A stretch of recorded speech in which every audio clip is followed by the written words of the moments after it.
93 crores sanction అయిన పథకం భాగంగా పాతది ఆల్రెడీ ఎగ్జిస్టింగ్ 1000 KL ఇక్కడ కన్స్ట్రక్షన్ అయింది. దానికి ఏం చేసినామంటే ఇక్కడ దగ్గర 3800 ఇళ్ళ కనెక్షన్ ఇస్తున్నాం.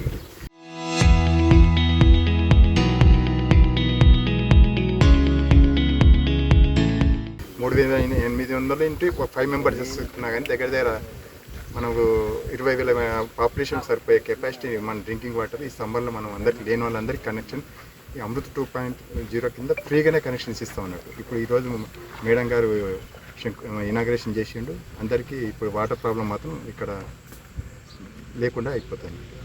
దగ్గర 3500 ఇండ్లు ఇంటూ 5 మంది వేసుకున్నా కానీ దగ్గర 20,000 మందికి పాపులేషన్కు సంపూర్ణంగా ఎవరికి ఎటువంటి ఇబ్బంది లేకుండా వాటర్ సప్లై ప్రొవైడ్ చేయడానికి ఇక్కడ ఇంటర్ కనెక్షన్స్ కానీ ఇంటింటి కనెక్షన్స్ కానీ అన్ని ప్రోగ్రెస్లో ఉండి షార్ట్లీ ఒక 1 వీక్ లోపల అందరికీ నీళ్ళు వస్తాయి. ఏదో ట్యాంకు కూడా నిరుపయోగంగా ఉన్న చాలా రోజుల నుంచి ఇప్పటి నుంచి ఫంక్షన్లోకి వచ్చింది కాబట్టి అందరూ ఎటువంటి ఇబ్బంది లేకుండా నీటి ప్రాబ్లం లేకుండా నడుస్తుంది. ఒక 2 crores తోటి ఉంటుంది స్కీమ్ కూడా దగ్గర 2 crores తోటి మనం పైప్ లైన్ కానీ ఇంటర్ కనెక్షన్స్ కానీ వాల్స్ కానీ ఇంటింటి ట్యాప్ కనెక్షన్స్ కానీ దగ్గర 2 to 3 crores వరకు మనం ఇన్వెస్ట్ చేస్తున్నాం. ఏ కాలనీస్ కన్నిటికి మేజర్ వాటర్ ప్రాబ్లం అయితే సాల్వ్ అవుతుంది.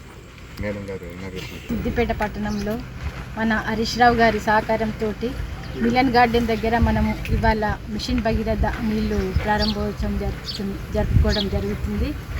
ఎందుకంటే ఇప్పుడు ఎండాకాలం కావచ్చు, కొన్ని 10 వార్డులలో నీళ్లు రావడం లేదు కాబట్టి ఈరోజు మేము నీళ్లు ఇవ్వడం జరుగుతుంది. ఈ సమ్మరు దృష్టిలో పెట్టుకొని ఈ పని ఆగిపోయిన పనిని ముందుకు తీసుకొచ్చి ఈ సమ్మర్లో అందరికీ నీళ్లు తాగిపోయడం జరుగుతుంది. జై హరీష్ అన్న, జై Telangana. Mission Bhagiratha rural water supply వాళ్ళు ఏదైతే ట్యాంక్ మనకి 2021 నుంచి స్టార్ట్ చేసి అది ఐడియల్గా ఉంది ట్యాంక్. అది 23లో కంప్లీట్ అయింది. 2 సంవత్సరాల నుంచి దాన్ని ఓపెన్ చేయడానికి చాలా ఇబ్బందులు అయినాయి. దాంతో కలెక్టర్ గారి దృష్టికి తీసుకెళ్తే వారు ఆర్డబ్ల్యూఎస్ వారికి ఇన్స్ట్రక్షన్స్ ఇవ్వడం జరిగింది. దాని తర్వాత వర్క్ కంప్లీట్ చేసి ఈరోజు వాటర్ రిలీజ్ చేయడం జరిగింది.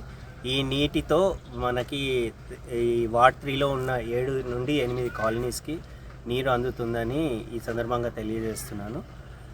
ఈ కాలనీస్ వచ్చేసి మన మహాశక్తి నగర్, దక్కల్ కాలనీ, కేసీఆర్ నగర్, తర్వాత రాజేంద్ర నగర్, మారుతి నగర్, ఆదర్శ్ నగర్, సాయిదీప్ ఈ కాలనీస్కి ఈరోజు నుంచి వాటర్ రిలీజ్ అవుతుంది. దీనివల్ల ఆల్మోస్ట్ ఒక 2 నుంచి 3 వేల ఇండ్లకి నీళ్ళు అందుతాయని తెలియజేస్తుంది.